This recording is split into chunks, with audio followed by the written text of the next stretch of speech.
was thinking, you know, and that's how I knew to put up some lures. And you will notice it later on, instead of bears, I'm going to be going mountain giants first. And there's a couple reasons for that. First reason is I know, obviously, without even looking at his base, I know he's towered it up. That's a given. I know he's probably towered it pretty smart, too. Which he has. His towers protected. And he even has his keep protected. That's kind of huge. A lot of human players leave their keep out in the middle. That's kind of stupid, because you can just run in and kill that and TP out like I do all the time. I do it all the time versus human. It's fun. So, you know, what you need to do is you need to keep your head cool. Even if you're getting tower rushed, keep cool. Just think ahead. Just go, alright, this guy's probably going to get more foots at the defend. I should probably put a tower up. I should probably put, you know, an Ancient of War up. And in this situation, I know that he's going to probably be coming with mortars or a bunch of casters and breakers. So Mountain Giants is going to be really good with archers in the back line to protect them. The second thing is Mountain Giants with war clubs can beat the hell out of human buildings really fast, and you can TP out fairly quick. So you can do a lot of hit and run of your own and keep a lot of pressure on the human while you attack to, like, say, bears and hippogriffs and chimeras to counter knights. You'll see what they do. There's a lot of back and forth in this game, and this game seesaws back and forth. There is no this game doesn't win with me knocking down this town hall here and killing his hero and, oh god, look, I'm so good to you because I stopped a gay-ass tower rush. That's not what it's all about. You guys are going to see, this game mainly teaches you how to think on your toes. That's what this game is all about. How to think on your toes and how to react to what he's doing, how to think ahead. And you guys can pick up a lot of that out of my play in this game. You know, even though it's not the best in the world, I think I played pretty damn good this game, and you guys will probably benefit from that. So anyways, glare throws don't do much splash damage, but it's enough to kill a blood mage. So basically all I'm doing, and by the way, you guys will notice, you guys think to yourself, why did this guy repair his town hall? Why is he repairing his tower? Why is he wasting his money? Why doesn't he try and at least run some peasants out of there while he could, or something like that? Well, there's a reason for that, because what he's doing is he's buying himself time. It's not about saving the tower, it's about making it last as long as possible, because you will notice it back at his base, he's completing the cast from mortar thing. And he's also killing off one of his own peasants at his base, because he has a loss of food. So what he wants to do is he's trying to get more mortars out in time and surprise me. So he doesn't want me coming to his base too soon, or he won't have time to execute phase 2 of his evil plan of being a big homo and killing my shit. So anyways, I was successful in taking out that expansion. I regained my old gold mine. No worries there, because I'm at Tree of Eternity right now, upgrading the resistant skin, which is kind of important for mass casters, for mountain giants. So things are going pretty good. And you guys will notice I put an Ancient Wind up. I put the Ancient Wind up because I was going to go... Because I know when he sees my mountain giants, that's why I didn't bring them to siege his base. When he sees my mountain giants, the first thing he's going to do is start making knights and priests. I already know that. And obviously he saw my mountain giants because he just ran by me with invisible mortars. So anyways, I grabbed the war clubs and do what I talked about earlier. And I'm going to go in there and siege his base a little bit. And by the way, versus human, I always upgrade attack first, even to level 3 before I have to upgrade armor. Reason being is because lots of human players like to tower up, and war club mountain giants and attack upgraded bears do a really nice job of sieging human bases and towers. So anyways, Flame Strike, Blizzard, Mortars just completely owned my Tree of Eternity, so now I'm back to square one again. No gold income once again, and I'm 10 gold short of a tree, so that means I'm kind of screwed. So he was successful once again in screwing me over. So basically my only option here is either 1, go sell some items, which I don't want to do, or 2, creep for some gold and make another expansion, which is exactly what I plan on doing. Tinker level 5, which is really good. Tinker's going to go great for sieging human base. If you put the shop outside of the range of towers, like I talked about earlier, rally the goblins in there, they can soak up a lot of damage while your mountain giants and bears haul in there and start sieging their base once again. Alright, so sold a couple items, and building my tree of life once again. What I'm going to do though is I'm going to leave my archers back at my base because I need something to defend against a mortar attack should that dude decide to do the same thing again. So basically what I do is leave my archers back there. If you focus fire mortars with archers, mortars go down pretty fast, and it could buy me some time to TP back in and save it if I need to do that. So anyways, the best thing I could do right now is check for one of his own expansions and just go back to laying some more smackdown in his base.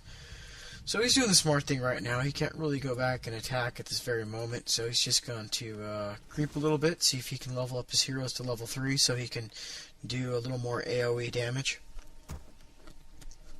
So, looking pretty good for him so far, not so good for me again. Use the illusions. I send in the fake mountain giants, of course, to tank for me.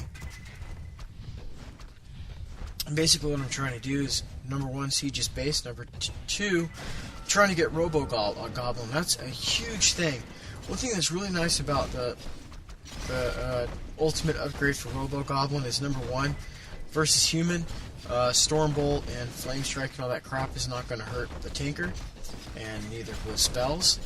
And versus undead goes the same thing. Your Tinker can't be nuked at level 6. So what's even better than that is AoE doesn't really do crap to mountain giants in general, and really doesn't do much just versus mountain giants with the resistant skin upgrade. So that's basically all I'm doing, is I'm just trying to make it hard for this guy right here. I'm redirecting some of that damage by using taunt. Unfortunately, the aggro of these creeps right here are a joke.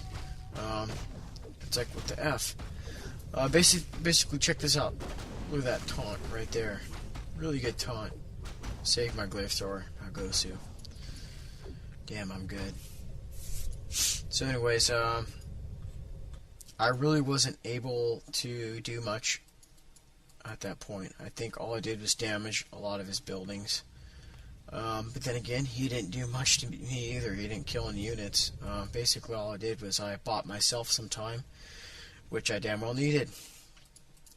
Alright, so my tree is back up. Unfortunately, now I can't make bears, and now I can't make chimeras like I was planning. I was planning to have chimeras out like right about now, but tough shitski, as they say in Poland. Tough fucking shitski.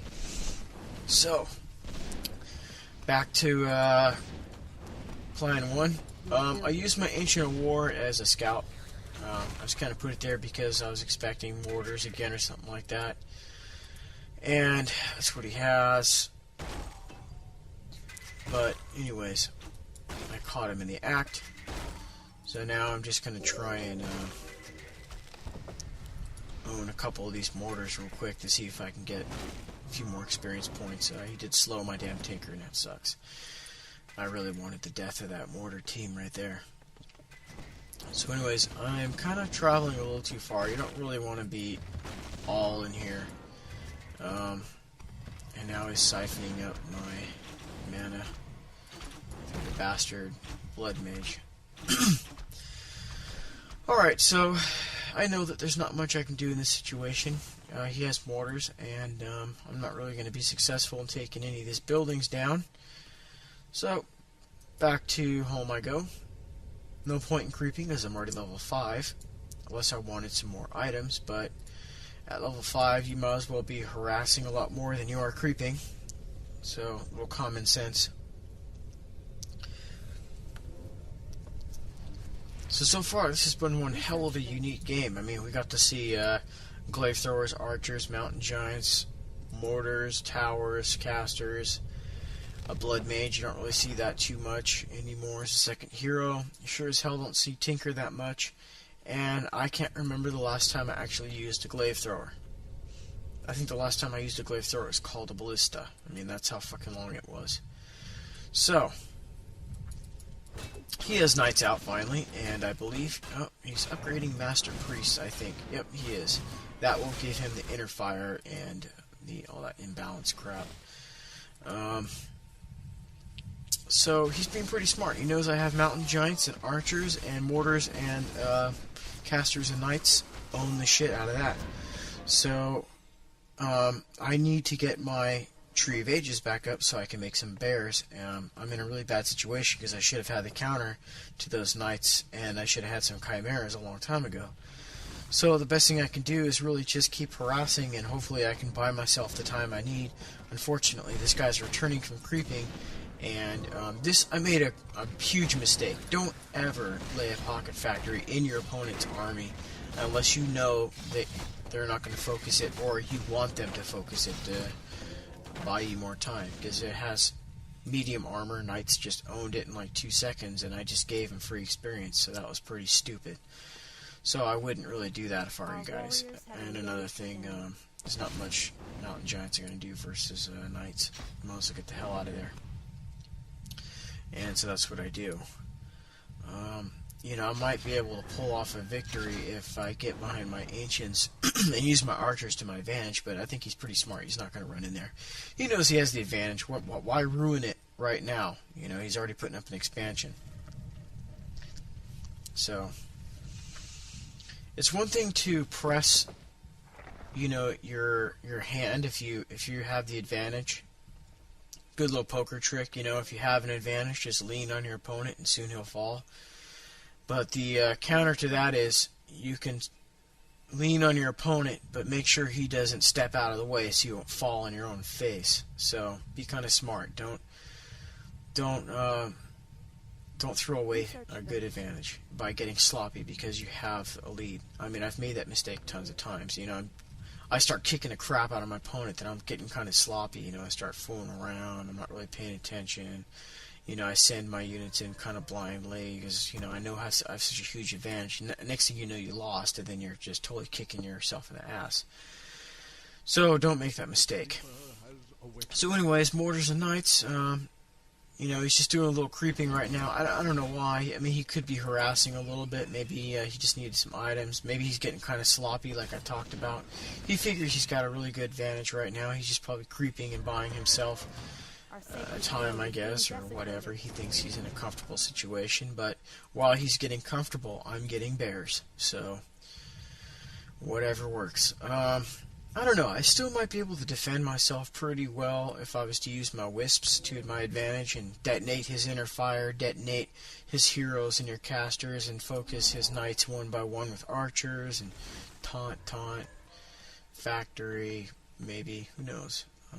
It's kind of a 50-50 situation. If I was him, I probably would have dashed in, knocked a couple buildings out, then TP out. Who knows? He's got dual AoE, knights and mortars. He can do that pretty effectively, and he's got an expansion.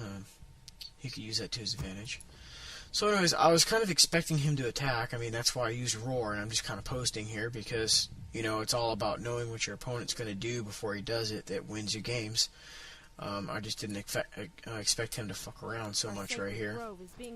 So he's not attacking me, which means he's creeping somewhere or doing something that I don't want him doing. So I figured if he's not going to attack me, I'm going to attack him and then TP out. So that